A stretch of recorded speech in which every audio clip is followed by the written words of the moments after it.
하나님께서 우리에게 주시는 말씀은 에베소서 5장 1절에서 2절의 말씀입니다. 제가 보는 성경으로 신약 314쪽입니다. 이제 에베소서 5장 1절에서 2절의 말씀을 봉독하겠습니다. 다 함께 일어나셔서 하나님의 말씀을 경청하시기 바랍니다. 그러므로 사랑을 받는 자녀같이 너희는 하나님을 본받는 자가 되고 그리스도께서 너희를 사랑하신 것 같이 너희도 사랑 가운데서 행하라. 그는 우리를 위하여 자신을 버리사 향기로운 제물과 희생 제물로 하나님께 드리셨느니라. 아멘. 새해가 시작했습니다. 2025년 새해를 시작하며 우리 안에 기대하는 마음과 설레는 마음과 그런 마음들이 더 충만할 뿐만 아니라 하나님의 은혜를 더 사모하는 마음들이 우리 청년들 가운데 함께 있기를 간절히 바랍니다. 새해를 시작한다는 건 늘 설레는 마음이 있습니다. 원래 우리가 시작할 때 새해 표랑 새해 올해에 대해서 나누고 시작하는데 표가 없지요. 지금 원래 뒤에 있어야 되는데 사고가 났습니다. 네, 그래서 기둥들이 원래 바치는 물건들이 제대로 배달이 되지 않아서 업체의 실수로 사고가 났다는 점 양해를 부탁드립니다. 올해 우리 청년부 주제가 있습니다.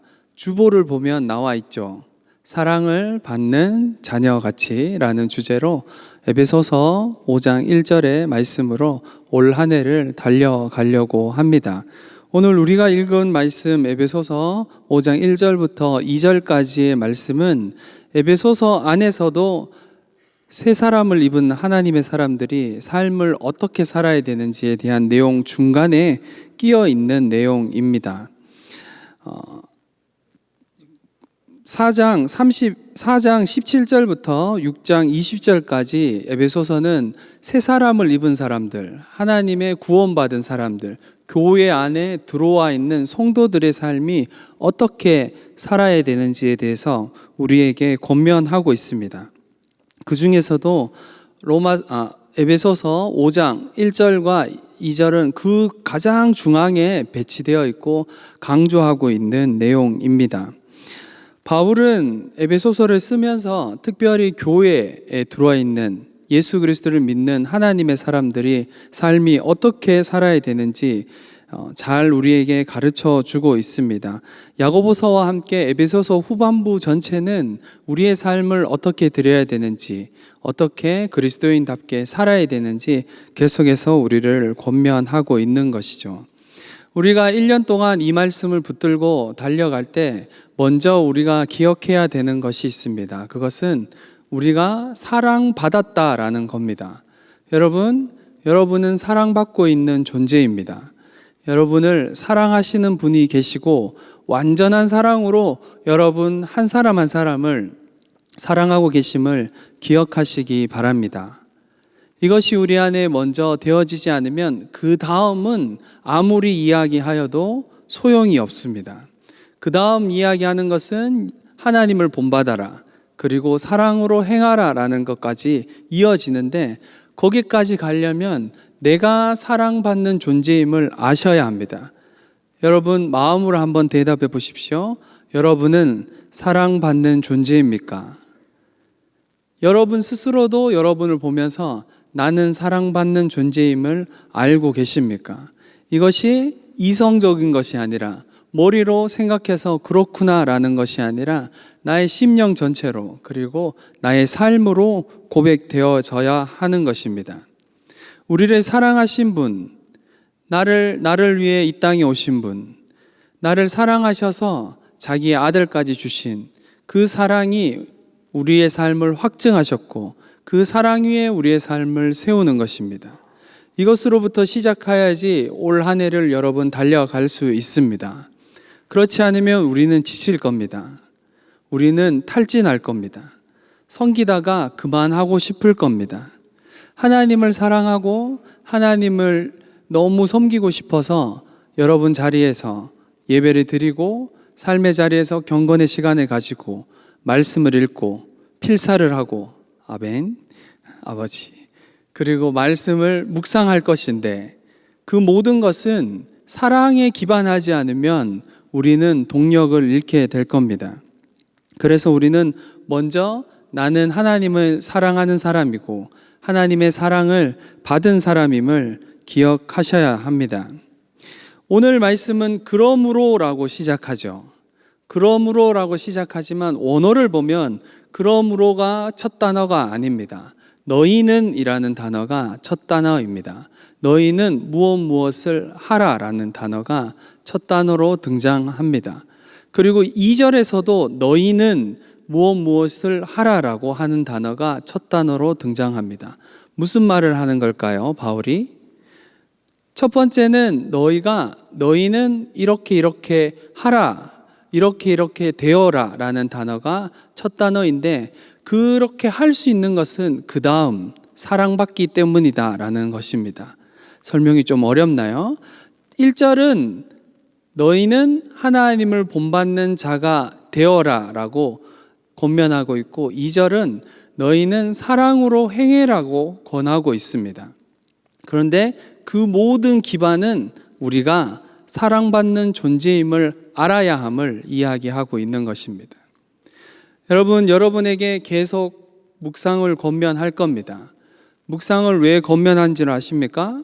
제가 아는 한 우리의 신앙이 성장하고 하나님을 알아가는 최고의 방법은 말씀을 묵상하는 것입니다. 여러분 삶 가운데 말씀을 묵상하고 그 말씀 앞에 우리의 삶을 드리고 그 말씀이 우리에게 말씀하시는 대로 우리의 삶을 살아가는 것이 우리의 신앙이 성숙해가고 그리고 주님을 닮아가는 삶이기 때문입니다. 우리는 주일에 와서 예배 드릴 수 있습니다. 예배를 잘 드리고 그리고 셀 모임을 즐겁게 하고 삶의 자리로 돌아가면 아마 대부분 많은 청년들이 삶의 자리에서는 그리스도인으로 살아가는 것이 그렇게 쉬운 일이 아님을 고백할 겁니다. 저도 그렇습니다. 저도 저의 삶에서 예배를 드리지 않으면 그리고 예배에 집중하지 않으면 그리고 아침에 묵상하지 않으면 말씀 앞에 머물지 않으면 저도 삶을 살아내기에 어려운 사람입니다. 여러분은 어떻습니까? 직장을 다니며 학교를 다니며 각자의 삶의 터전에서 그리스도인으로 산다는 것은 그렇게 쉬운 일이 아닙니다. 내 힘으로, 나의 능력으로, 나의 다짐으로 그렇게 하기는 어려운 일이죠. 그런데 늘 우리가 도전하고 다짐하고 그렇게 해야지라고 생각하지만 쓰러지는 경우가 늘 우리의 삶에 따라옵니다. 그것이 일주일에 쳇바퀴 돌듯이 여러분이 살고 있다면 사랑하는 청년 여러분, 올 한 해 여러분을 도전합니다. 더 이상 일주일에 쳇바퀴 도는 삶을 살기를 거절하시기 바랍니다. 새해 첫 주잖아요.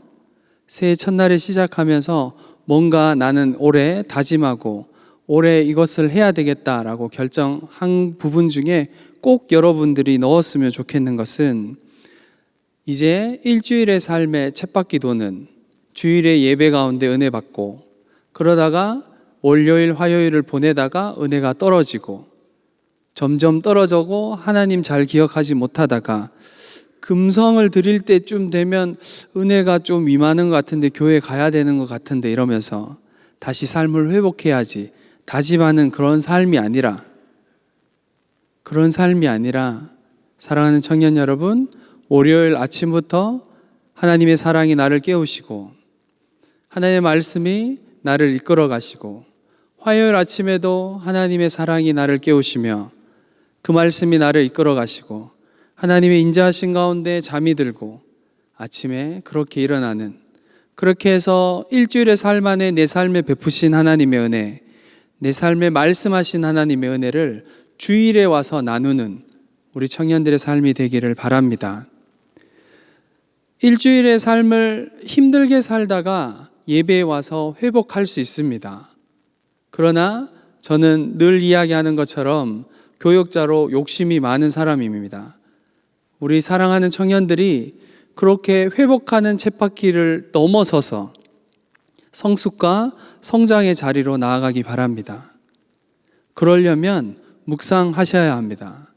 말씀 앞에 나아가야 합니다. 나의 다짐과 나의 의지로는 되지 않습니다.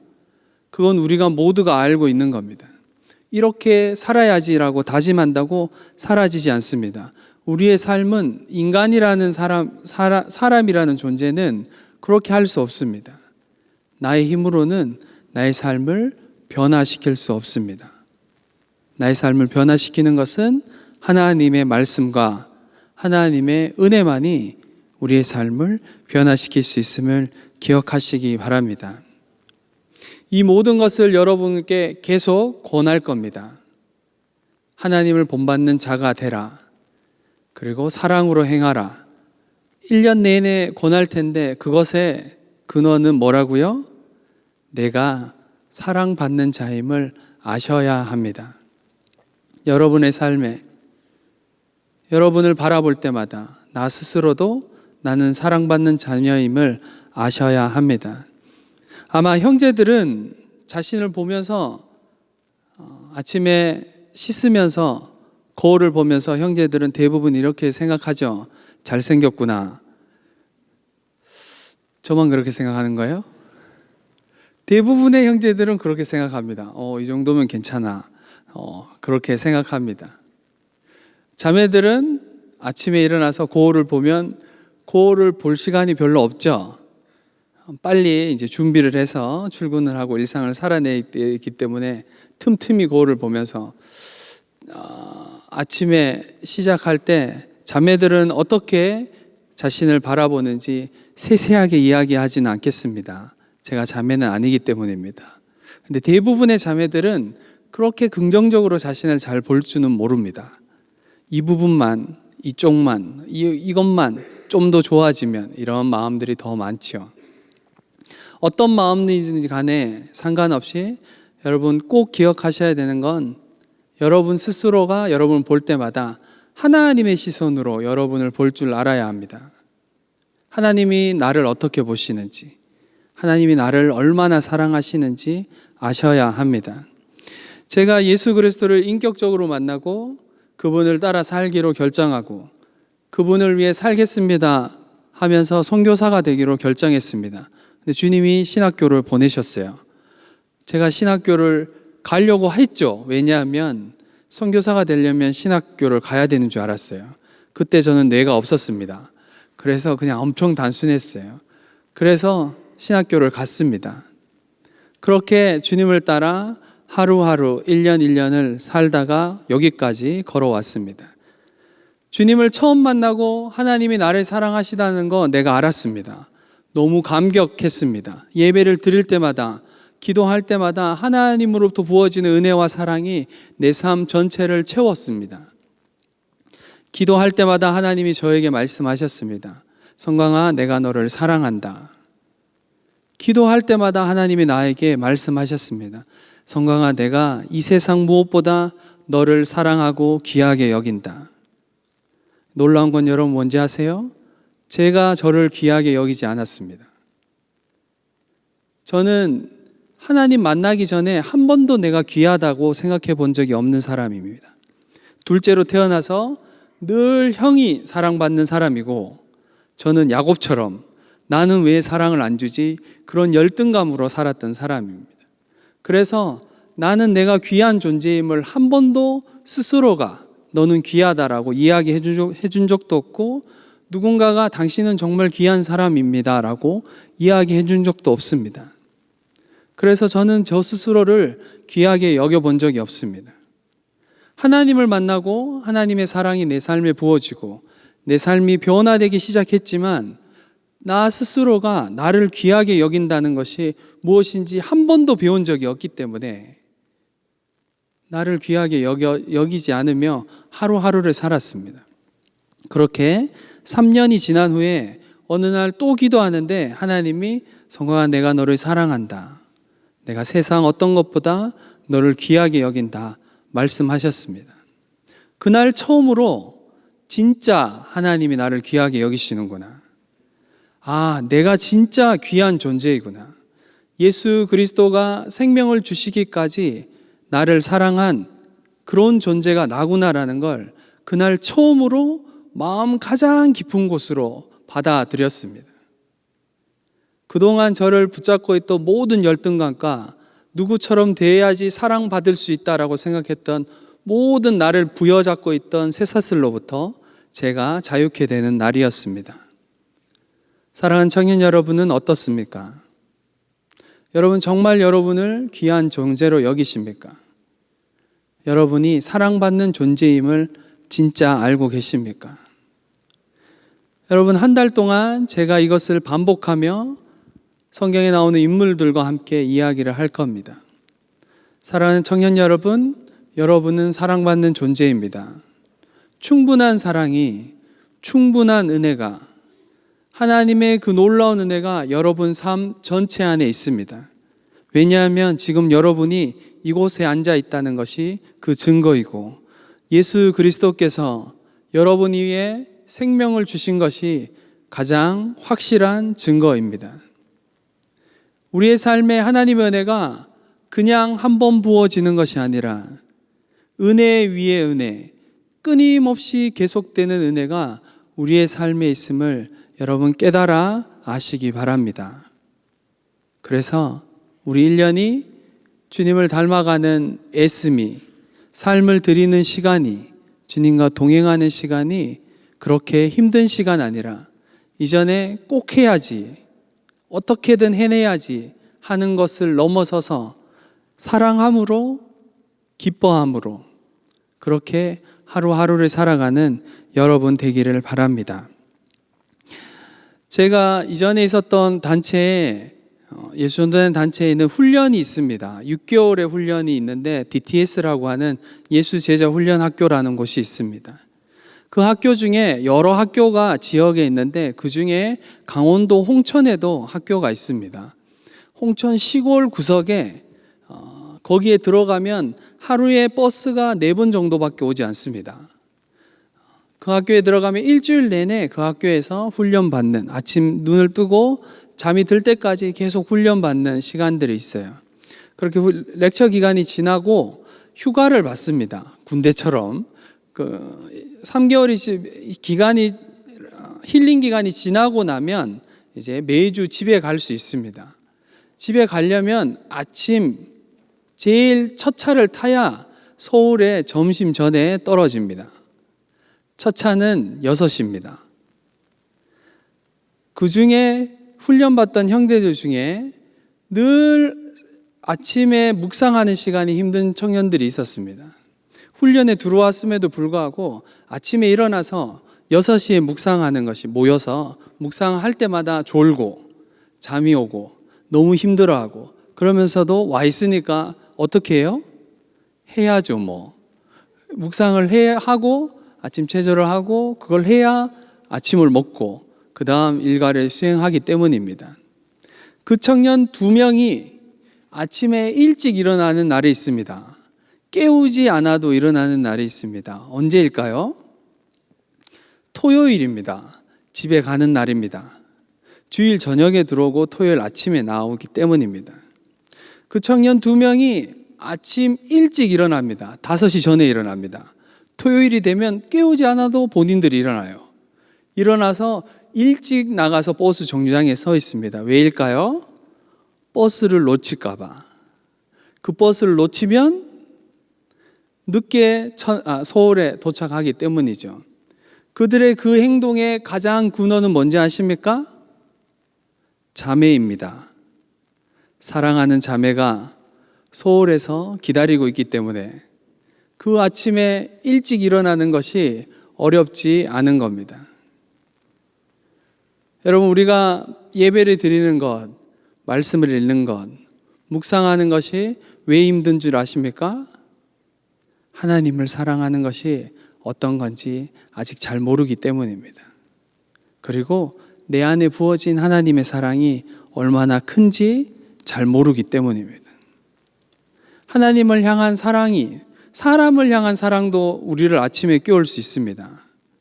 모든 것이 가능하잖아요. 불가능한 거야? 누군가를 사랑하면 도파민이 분비되면서 모든 게 가능해집니다. 특히 형제들은 무엇이든 가능한 상태가 됩니다. 여러분, 하나님을 사랑하면 그 사랑이 내 삶의 동력이 되어서 우리를 깨우고 우리를 삶을 거룩한 삶으로 나아가게 합니다. 그것이 우리의 신앙생활의 근본이요 핵심입니다. 그것을 떠나서는 우리의 신앙을 영위할 수 없습니다. 올 한 해 동안 하나님의 사랑을 받는 내가 어떤 존재인지 하루하루 매주 순간순간 여러분들이 더 깊이 깨달아가고 그 깨달아가는 하나님의 사랑으로 말미암아 하나님을 닮아가며 사랑으로 행하는 여러분 되기를 바랍니다. 올 한 해 우리 천안중앙교회 청년부 올 한 해를 준비하며 주님이 저에게 주신 키워드가 몇 가지 있습니다. 첫 번째는 일상입니다. 일상을 살아내라. 우리의 일상 가운데 하나님과 함께 동행하는 삶으로 나오라고 주님 여러분 모두를 초청하십니다. 그리고 훈련입니다. 올 한 해 동안 제가 말씀을 여러분과 훈련하려고 합니다. 물론 훈련은 지원한 사람들만 하는 겁니다. 지원하시면 함께 우리가 6주 과정을 기초반을 먼저 하고 또 성장반을 6주 과정을 하고 하반기에 또 함께 성숙반을 하려고 합니다. 그렇게 한 해 동안 훈련하는 시간을 가질 겁니다. 그리고 그 다음은 로테이션입니다. 섬기는 자리에 있는 리더들이 예배에 온전히 집중하지 못할 때가 있습니다. 그래서 어떻게든 리더들이 한 주라도, 한 달에 한 주라도 예배에 집중할 수 있도록 도와주려고 합니다. 그건 찬양팀이나 모든 사역팀도 마찬가지입니다. 한 주 쉬기 때문에 놀러 가야지 이게 아닙니다.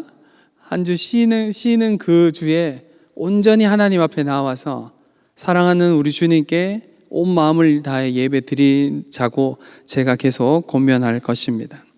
그리고 그 다음이 팀입니다. 팀. 우리가 올해 팀이 4팀으로 바뀌면서 인원이 많아졌습니다. 그리고 20대와 30, 40대로 나눠졌죠. 물론 신혼부부팀도 있는데 신혼부부팀은 일단 번외로 놔두겠습니다. 그렇게 우리가 조직을 바꿨습니다. 그리고 팀에게 제가 많은 재량을 줄 겁니다. 팀이 할 수 있도록 더 격려하고 에너지를 드릴 겁니다. 제가 바라기는 내년 동계수련회에는 올해 동계수련회까지는 1청 수련회, 2청 수련회 이렇게 하지만 내년 동계수련회는 1팀 수련회, 2팀 수련회, 3팀 수련회, 4팀 수련회, 5팀이 생기면 5팀 수련회 그렇게 드릴 계획을 하고 있습니다. 팀에게 계속 격려하고 팀으로 사역할 수 있도록 여러분에게 계속 함께 할 겁니다. 그리고 마지막으로 연합입니다. 올 한 해 동안 우리는 연합하는데 애쓸 것입니다. 그것은 우리 안의 연합일 뿐만 아니라 우리가 섬기는 지역에 대한 연합입니다. 여러분, 많은 교회에 청년부가 없는 거 아십니까? 잘 모르는 거예요? 여기만 있어서? 많은 교회에 청년부가 없습니다. 청년부가 주일학교도 없지만 청년들도 많이 없습니다. 청년이 있다고 하더라도 청년부로 형성되어 있는 교회는 많지 않습니다. 그래서 그 교회들을 우리가 올해 섬길 것입니다. 여름 수련회는 그 청년들과 함께 진행할 겁니다. 그 청년들과 함께 연합해서 수련회로 진행하고 그들을 섬기려고 합니다. 이렇게 5가지를 가지고 올 한 해를 달려가려고 합니다. 그 모든 것의 근원이 되고 동력이 되고 힘이 되는 것은 여러분 각자가 그리고 이 공동체가 하나님의 사랑을 받는 내가 어떤 존재인지 우리 공동체를 하나님이 얼마나 사랑하시는지 우리 모두가 깨닫고 그 사랑이 내 안에만 우리 안에만 머물러 있는 것 아니라 충만해져서 넘쳐 흘러서 흘려보내는 나의 삶이 이 공동체가 되기를 바랍니다.